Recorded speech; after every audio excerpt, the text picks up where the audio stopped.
I like to think that I was ahead of the curve with AI. And one of the things I learned a lot about was how much money could be wasted in startup environments. In some respects, started me on my own entrepreneurial journeys. It was completely obvious to me that generative AI was going to change the way that everything worked.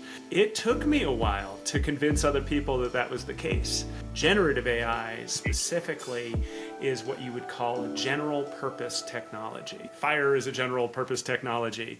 And when fire came about, it changed the way that humans actually interacted.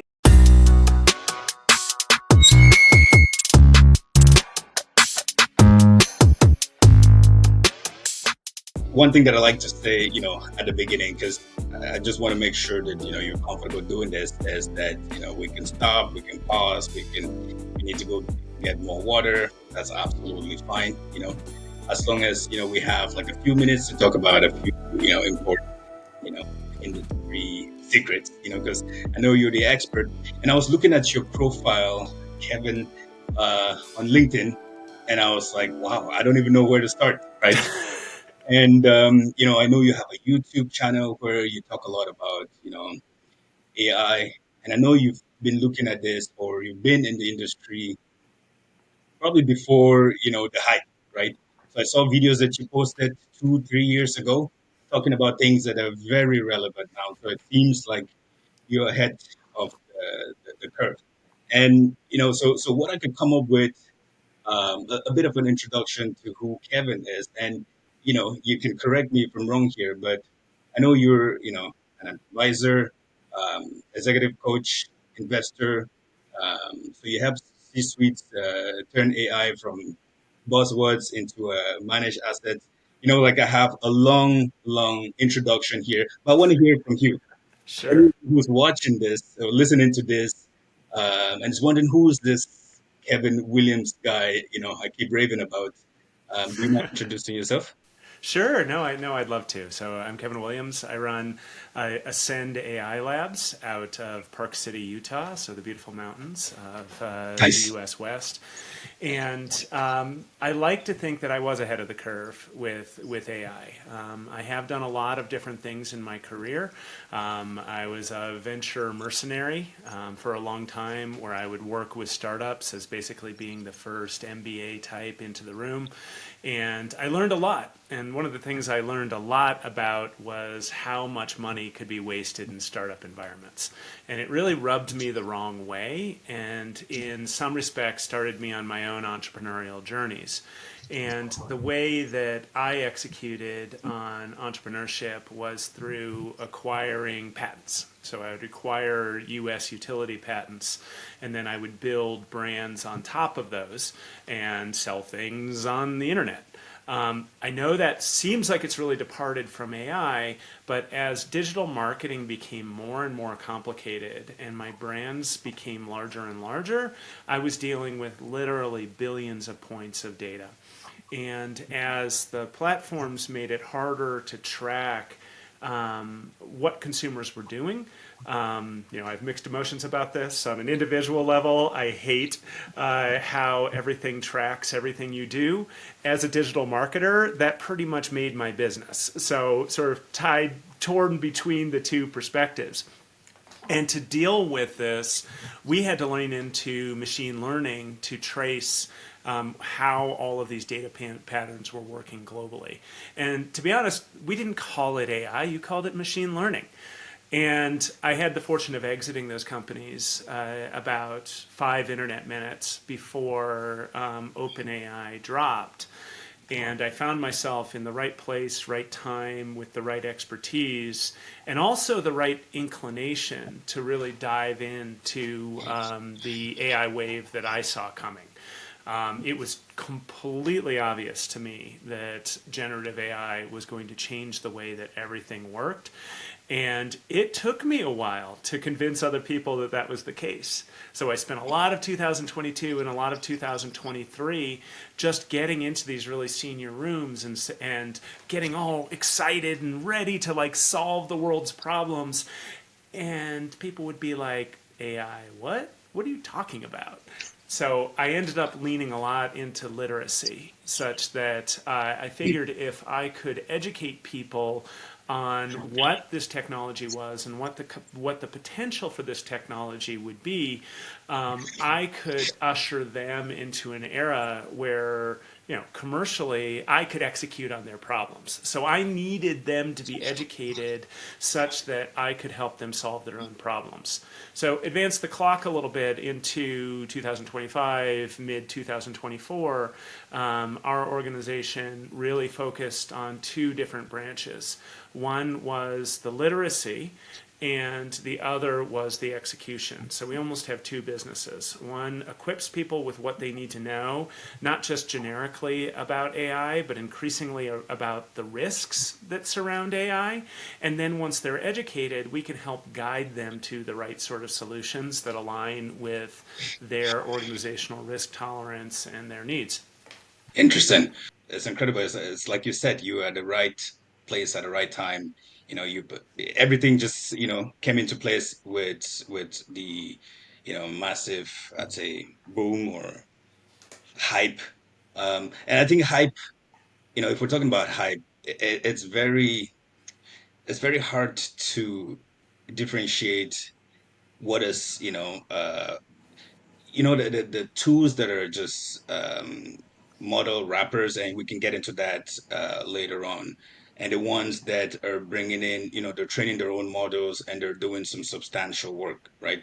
And some that are just noise, because some of the products that are model wrappers, they work and they're good, and they actually do help the public. But what I'm really interested in from what you said, or one of the things, is the education, because I think education right now is massive. It's very important. Building trust, getting execs to jump on, you know making sure that they find ways to implement AI one way or the other.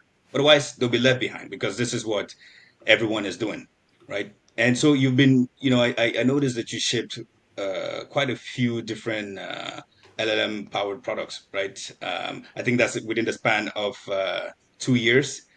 And so when it comes to those three products that you've shipped so far, you know, what would you say that separates um, the boardroom hype from working deployments?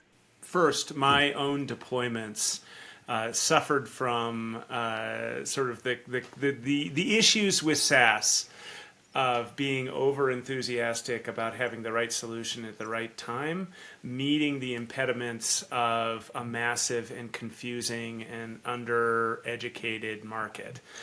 In simple terms, distribution was really, really hard. And I will say that although I'm very proud of the solutions that we put forward, of the three, only one is still kicking along right now, because distribution was just so tough to get it into people's hands, partially because of what you were laying out. There's so much bad stuff that's out there. There's so many wrappers Yeah. and sort of point solutions, and there's a bunch of hype, and things are oversold and whatnot. You might get early adopters, but it was really hard to get any sort of density going and critical mass. And I may have learned that I'm just not a great SaaS salesman at the end of the day. So with time being scarce, most of my effort is actually spent on the education and the execution within companies at this point. However, a couple of different things. One, I like to refer to wrapper companies sort of as duct tape of these days, in that, yes, they're duct taping a solution together that solves a particular problem. And there's still a lot of need on the corporate side to figure out what that duct tape looks like between the point solution that might be a wrapper and the platform solution that Salesforce or HubSpot or some massive platform is deploying to capitalize on things. And it's not all bad. So you have to figure out where to properly apply the duct tape solution. And then as things have matured in the tech market, My rhetoric has changed a little bit. 2 years ago, I was saying, yeah, you need to build all of these things. You need to build this duct tape solution or this or whatever, being mindful that the industry will catch up in some way, shape, or form. Well, lo and behold, if you pour a few $100 billion into Silicon Valley, good stuff starts coming out the other end. A lot of junk comes out too, but the platforms themselves are getting quite a bit better than they were. So we found ourselves in a scope just a couple of weeks ago where we were dealing with a Snowflake, which is a big data repository structure, where we were essentially building this duct tape structure to take this data.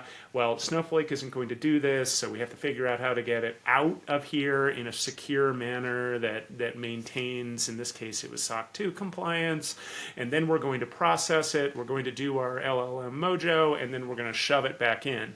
And we realized that the Snowflake Cortex AI, which everybody has marketing around this stuff. The Cortex AI is really an open AI API that's making things happen, can execute, right, in SQL code. And some of your audience might understand what that means, but basically you can execute on all of those other duct tape pieces right in Cortex, right in Snowflake, which means that we actually looked at the client and said, yeah, so this turned out to be pretty easy. So we're just going to like wipe away all of this scope.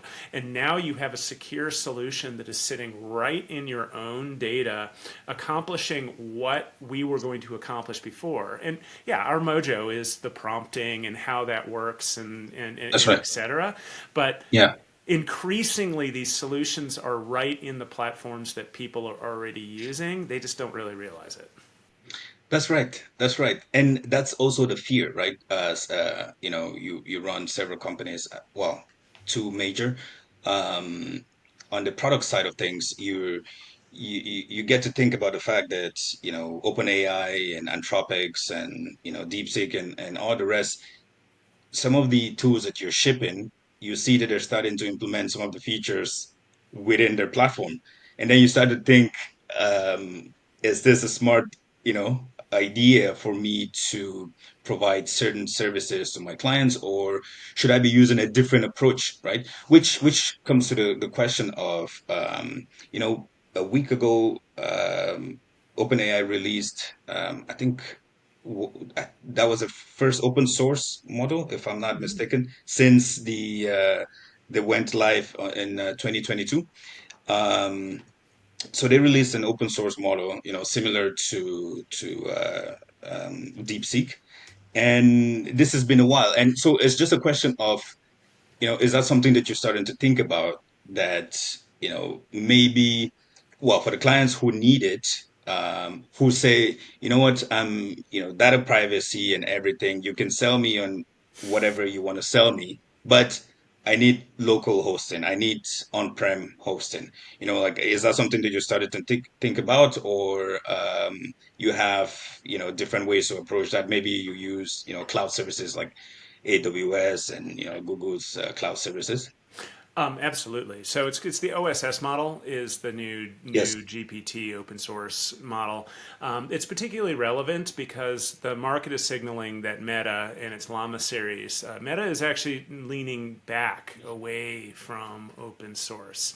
But for organizations that are dealing with highly sensitive data, I mean, with your audience, they're dealing with HIPAA-oriented data or medically sensitive data or whatever it might be, having the best local model that you can manage is absolutely a thing. Now, on-prem versus in cloud would be a little bit of a debate. So, Dell is trying to sell everyone on their on-prem servers such that they're basically trying to resurrect business lines that have been suffering ever since, I Yes. don't know, the cloud came about, and trying to Yeah. convince law firms and medical establishments that they need to have their own servers that are cooking in the basement. And you, of all people, know the sort of infrastructure that would have to be in place to maintain those things, plus the capital expenditure. So, on-prem, I would quibble with a little bit, because if you're already using Azure, you're using AWS, and your data permissions are set up in a way that it's been adequate for the rest of the business. I don't really see the need to do that. I don't see that being achievable for organizations that sit in the mere mortal realm for finding the right Okay. talent, for having the right capex, et cetera. That aside, spinning up your own captive model is definitely something that we see quite a bit in these sensitive areas. Now, you and I had a sidebar a while ago about my work with a really crazy giant biotechnology company that is all in on using OpenAI APIs. And if companies that are on the absolute cutting edge of research are able to lean in to, these are not publicly available APIs, but these are the enterprise grade type connections. If they can bend their brain around the fact that you can use these connectors securely and safely, then that is convincing a lot of people that they don't necessarily need to spin up these custom models. Me of 2 years ago would have bet heavily on everybody having their own custom model because they really wanted to keep things air gapped.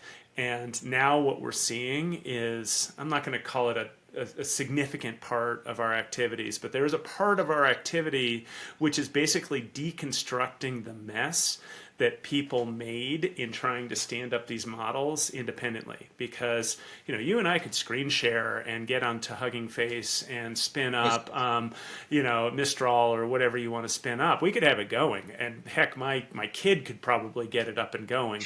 But giving it the care and the feeding that they need Yeah. in Yeah. order to keep it live, that turned out to be a skill set that people don't have. So we're getting contracted basically to deconstruct that. Is like, okay, we built this monster. It doesn't really do what we want. We don't know how to feed it. Like, this is a mess. So now how do we figure out how to reconnect to best in class outbound APIs so we don't have to do this? So the number that floats around is about 25% of enterprise type applications are being done with captive models in some way, shape, or form. But you also need to recognize that you have models on top of models on top of models. So there are applications that are going straight out to OpenAI or Anthropic.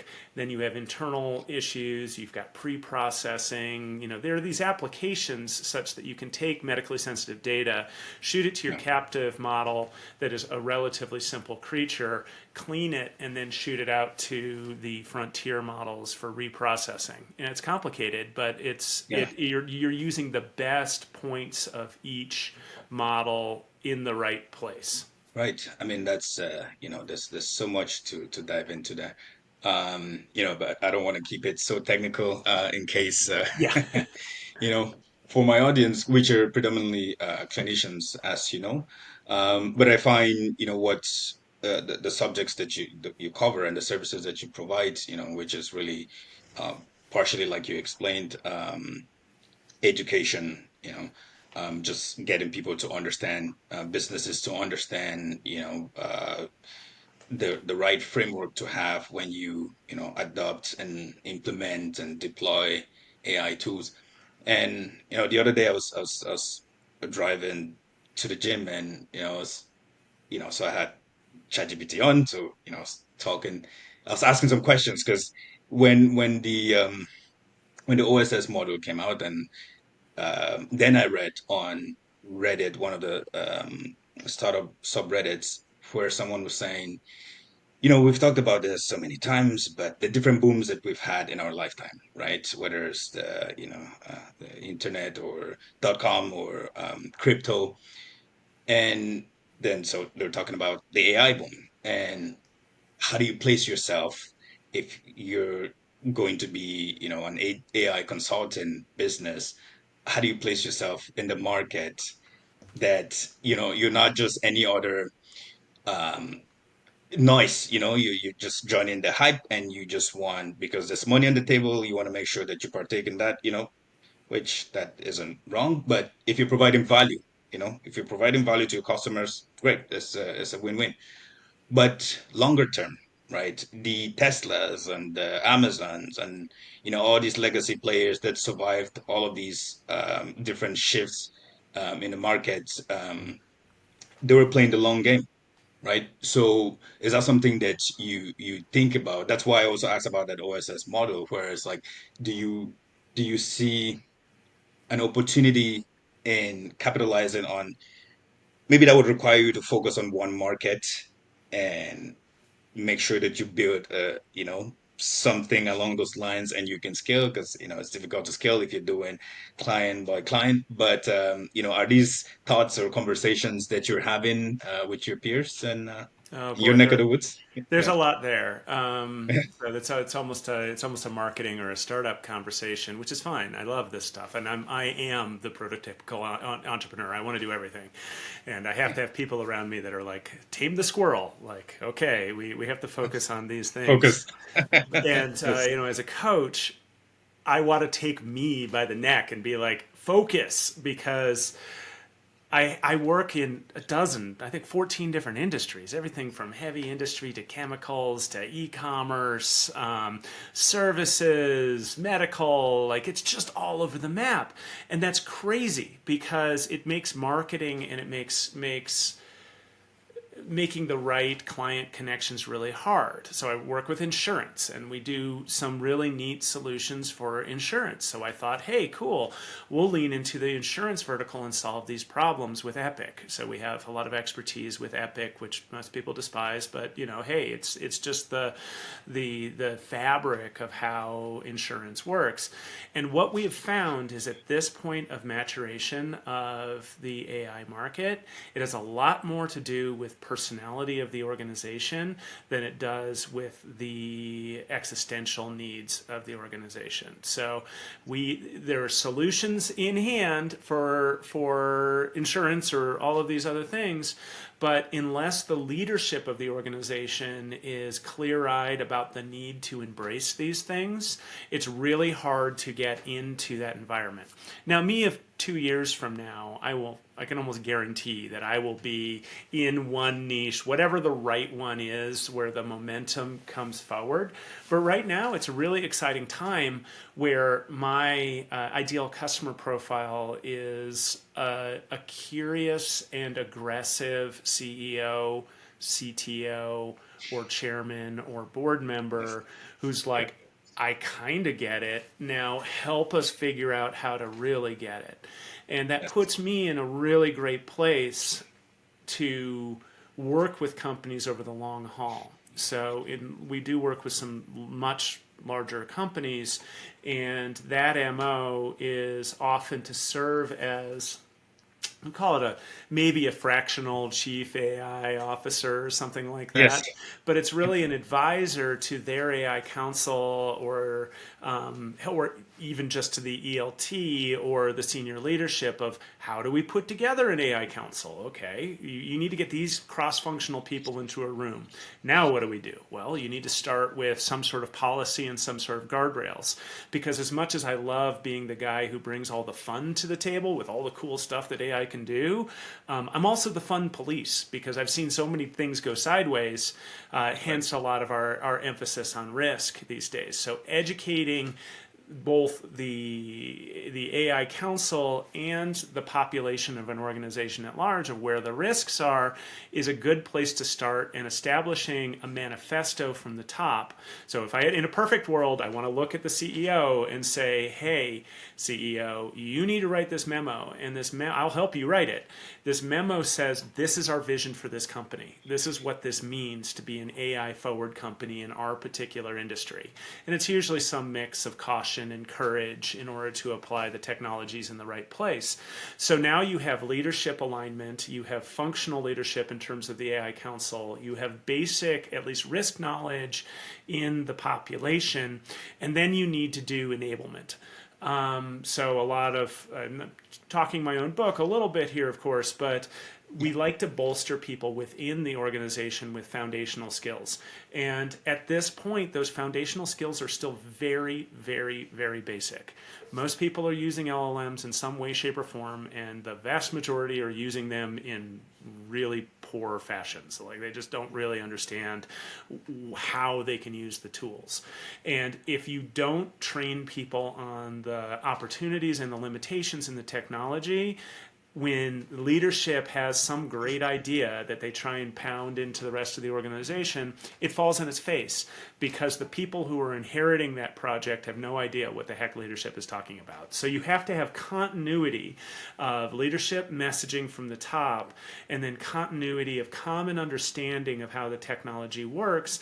And then so many of the applications are right on the human layer, that these are not like giant enterprise changing things. It's like Yeah. teaching people to get some of the stuff that they don't like to do off their plate and creating some efficiency deeper into the organization.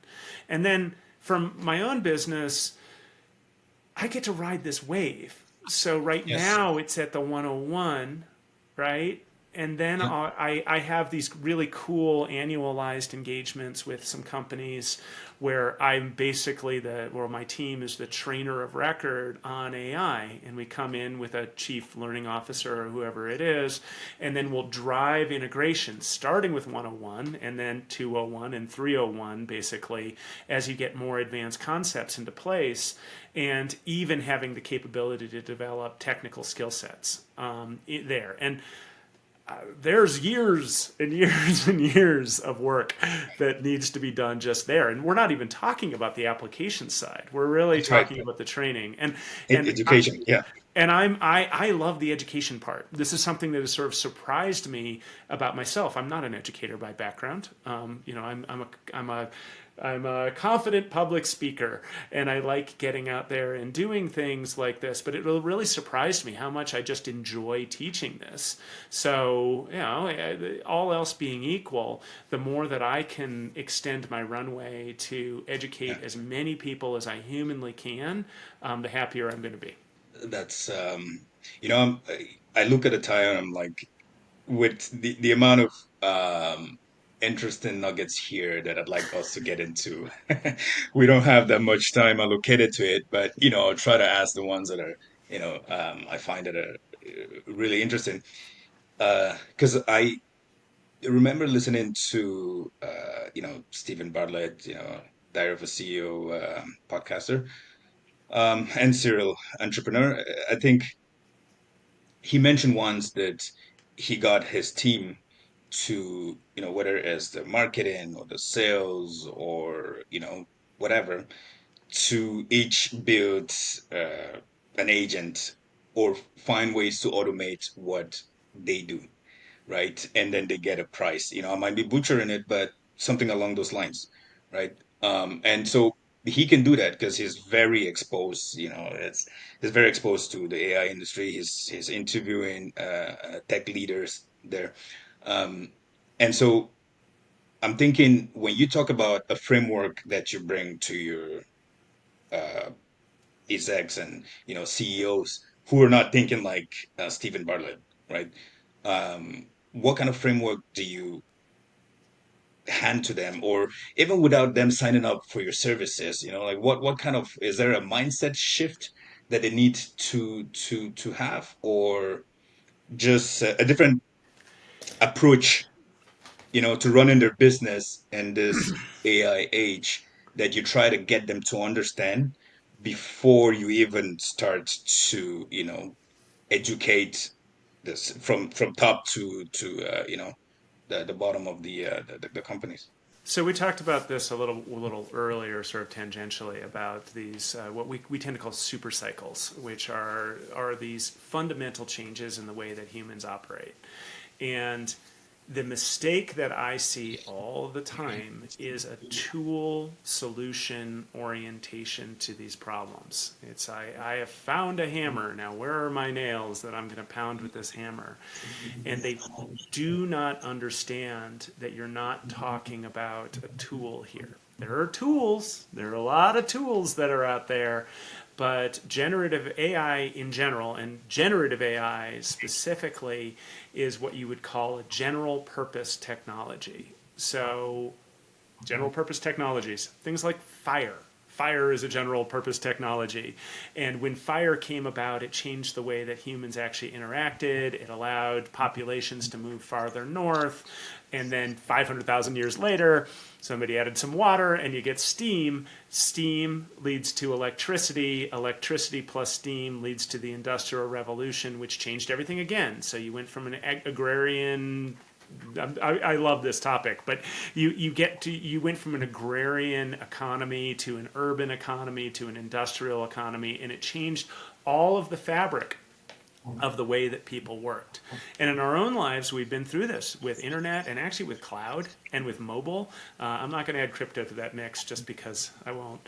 But so this, you're dealing with a fundamental general purpose technology, and you don't think about electricity as a tool. No, electricity powers all of the tools that do all of the things. And if you're just thinking about the drill that is powered by it, yeah, you're going to be able to use that. But if you instead are thinking about it as a pervasive fabric that touches everything that you do in an organization, that's the leap that people need to take. And when they realize that and step back a little bit, it can be really revelatory for them, because we do the things that we do in our organization because the organization does those things, and that's great until the fabric of the why of that starts to change around you. And that's where people start freaking out a little bit, and you start getting existential crises going on when people realize, oh wow, if I no longer have traditional gating structures in place for whatever SaaS tool it is or whatever data tool it is, and it's all commoditized, what does that do to my billion-dollar company? That's right. So, Yeah. and then it tends to roll from there. Yeah, I mean, it's it is really interesting times, and I think if you're running your company, if you're a CEO listening to this, like I'm confident, I haven't taken the program myself, but I'm pretty sure that working with Ascend Labs, with you and the training, because I haven't really come across a lot of companies. I'm sure they are here in Canada and Quebec that are seek such just expertise in terms of training and product development. I'm also pivoting to product development myself. As I consult with physicians and clinics, and optimizing the way they work and implementing different tools. It could be EMRs and so on. But looking at the trend right now, yes, we did hop on the trend, and we decided to start hiring. I just partnered up with a CTO who's worked at Deloitte for uh, over 10 years, as a solution specialist. So we're starting to stack up the team with some real expertise so that we can provide those products to these companies. And so not just clinics, right? And you mentioned focus before, which I think I have to slap myself in the face every now and then, that, I have to focus because everyone needs the service, right? From a videographer looking finding ways to just automate the way to work, to a clinic, to whatever industry. And we're starting to see the demand, and they're coming to us now for our services. So in terms of focus, as an entrepreneur, or as a business leader, advisor, do you have any tools that would help any entrepreneur listening to this, where it's like, man, it's really hard to focus on one vertical now, or just one uh, solution to provide to a specific niche market, right? um, because you're getting all this demand from everyone, and as a businessman and woman, you have that inclination to take all these contracts, right? which can be very distracting and somewhat detrimental to your core. I'll stop right there. I'm curious what your take is on that. Uh, so this was so deeply in the do what I say, not what I do sort of category, because the other truism about a startup is you go through a period of saying yes. And if Yeah, you come out the gate with some predefined notion of what this thing is going to look like, yeah, there's a shot that you're going to end up doing that thing because you have natural advantages, you have natural connections, whatever it might be. But you learn so much in an early stage from throwing things against the wall and seeing what's going to stick and what's going to matter. And then once you see the repeatable actions, that's what I would advise you to lean into. Now, the repeatable actions in AI are challenging because it changes so fast, like that snowflake thing I was mentioning earlier, that we would do that project in a 100% different way than we would have 4 months ago when we first did the scope. So that's right. you don't get the luxury that previous generations of tech implementers have had with, I'm going to solve this particular workflow problem with Epic Insurance, and therefore I can go out and I can market this particular solution, because by the time you're done building it once, you get to build it again. So that also impacts the margin structure of the business because you, That's you right. don't you don't get those repeatable pieces. Now, when you Yeah, do see them, and you see that you're solving the right problems for the right people who are ideally willing to pay for those solutions, then yeah, that's where the marketing comes in, and you yeah, create a targeted marketing layer on top of it and lean in and yeah. charge at it. I'm just saying that in my own experience, it still feels like the market has a ways to mature, and I'm sure you're as rabid a digester of AI news as I am, and I find it pretty interesting that it hasn't niched down that much. I would have anticipated that by now, folks like yourself would be like, a solid influencer in just like clinician applications of AI. And there. It will happen. But right now, so much of the news is so general, it hasn't actually distilled to a point where it's niched. Again, the market hasn't matured such that Yes, there's this huge amount of niche demand. And then on the yeah, flip side, if you want to be an entrepreneur and go out and solve some specific problem, fine, but you're taking all of the development cost and all of the development risk yourself, and then in incurring that forward risk of it continually changing under your feet. So you're building a business that's basically built on sand. And you might get lucky and track into something that works, but you can't necessarily count on it being sticky. We've talked about wrappers a few different times, and I've been a naysayer on wrappers for years, and people have made hundreds of millions of dollars on that's wrappers. right. And Yeah, I have higher standards or something like that, but if you're solving a specific problem, you just need to be open-eyed about the longevity of it. That if you create a wrapper today that does, I don't know, some simple image manipulation thing that you can now do just directly in GPT-5, it has an expiration date on it. So maybe you that's right. shouldn't go out there and mortgage your house on building this little solution and trying to raise a Yeah, bunch of money, as opposed to trying to figure out how to make it, a base hit, as it were, and map it to the opportunity. And people do that, and that's fine. But you just need to do it with open eyes. yeah, yeah. No, I completely agree. It is hard to pinpoint one thing right now. If you're in the business of helping, people and while staying profitable. And right now, that's the best that we can do while, keeping our eyes open for, long-term pivots, right? I was looking at your AI ambassador program, No. which you call Training with Teeth. So it's Hmm. it's a 12-week AI ambassador program. Can you shed some light on that? Sure. This might provide some value to some of the entrepreneurs or clinicians that are listening or watching right now. Sure, great. So it is one of our flagship programs. We tend to run them within larger organizations where we recruit anywhere from 20 to 50 people from across the entire organization. And we bring them from zero to functionally proficient over 10 to 12 weeks, depending on the program. So you start with the basics and the fundamental understanding. I do firmly believe that you can't just dive into tool training. You've got to understand the fabric of this, what it's good at, what it's bad at, etc. Then you go through some tool training. We'll do Copilot or Gemini or GPT, whatever's relevant to the organization. And then teach prompting, because being able to teach to the model is really important. And this is where, after this, it takes a bit of a left turn from anything else that I know of that's out there.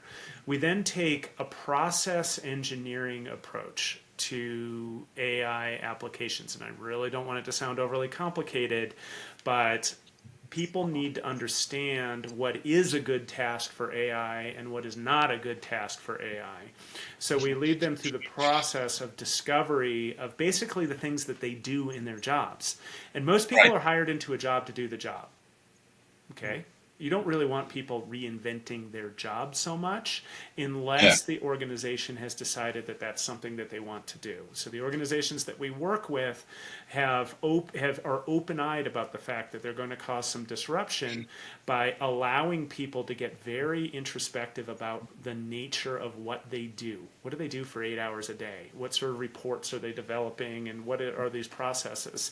And we teach them to look at those and figure out which are going to have the highest return, and then match them to the assailable pieces of technology. And again, that sounds complicated, but generally it's like you can accomplish a lot of this task by building a custom GPT. Fine, I can say that, but I also have to teach you how to build a custom GPT such that you can solve this particular problem and speed things up. And then it goes into sort of cultural integration and project management integration in these larger organizations, and culminates with a capstone where people compete with their own project ideas for recognition, prizes, funding, whatever it is in the organization. We've seen people be rewarded with, vacations or whatever, depending on the organization. And at the end of it, you have all of these bright points of light in your organization that can now carry that torch. So when leadership has this idea that we were talking about earlier, it can percolate down to these ambassadors who can help them figure out if it's a good idea or how it will practically work. You're not building devs, you're not building solutions engineers, anything like that, but you're building AI native employees who then look at things from an entirely different lens. Right. Because that does tie in with, what Sam Altman said, CEO of OpenAI, a while ago, where he said, this is the age of the idea guy, right? Um, and also, I'm not sure if he's the one who said it as well, where, we're soon to see the, first $1 billion, company Solopreneur. led, solopreneur, um, run with, AI agents as well. Um, so I think it's a really, really interesting time where, if it could just be showing them how to properly the right way to use AI, whether it's generative, ChatGPT. You're taking them from how to properly use ChatGPT for basic tasks to prompt engineering to, maybe building agents.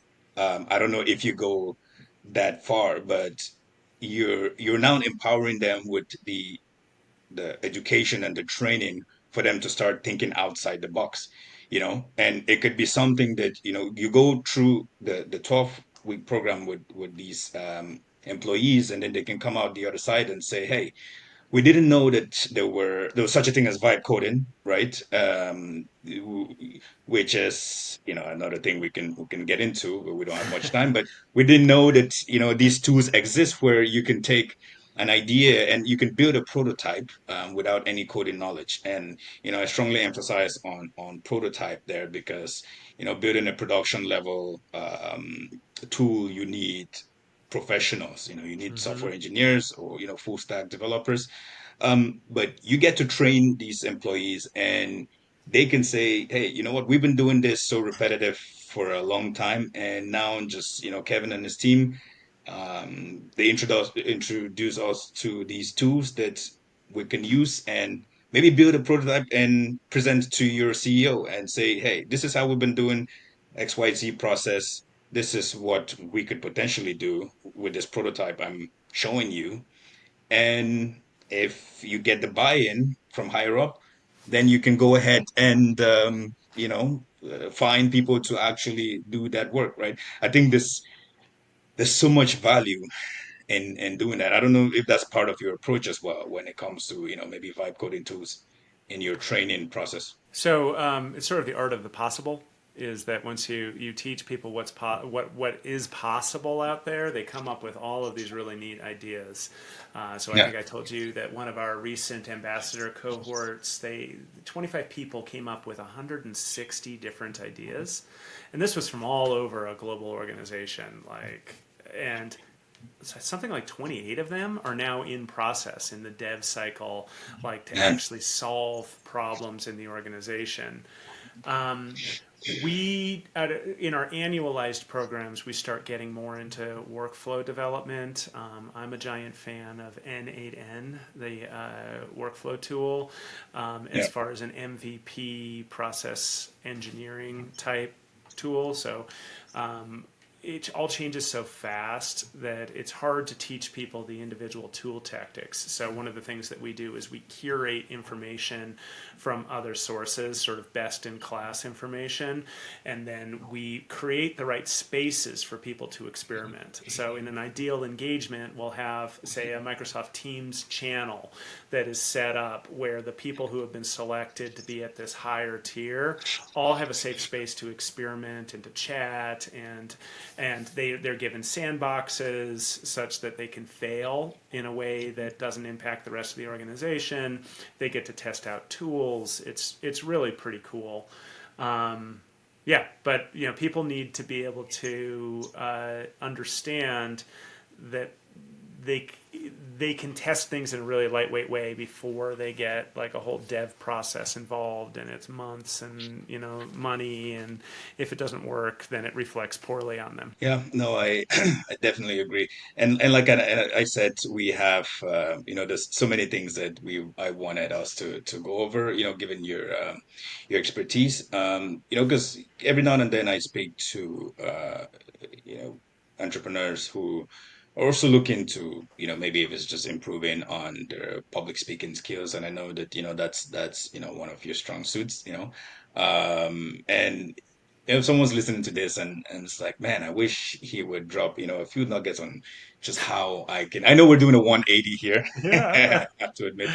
Um, just a few nuggets on, you know, how to effectively communicate, an idea, or we can keep it very narrow, a speech, so you have something to talk about on stage somewhere.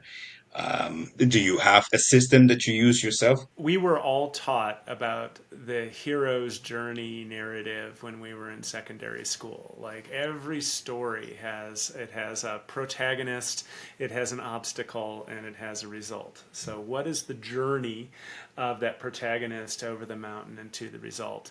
And it is the most important thing for me is storytelling, and that skill of being able to identify the right story to tell in the right environment that dovetails nicely with what you're trying to impart.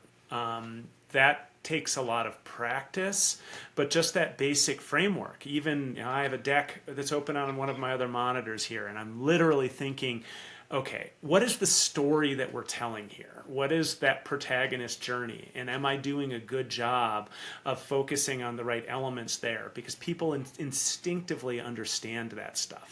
So, from a basic perspective, understanding how storytelling works in public speaking is great. Anybody can get up there and they can read a bunch of slides.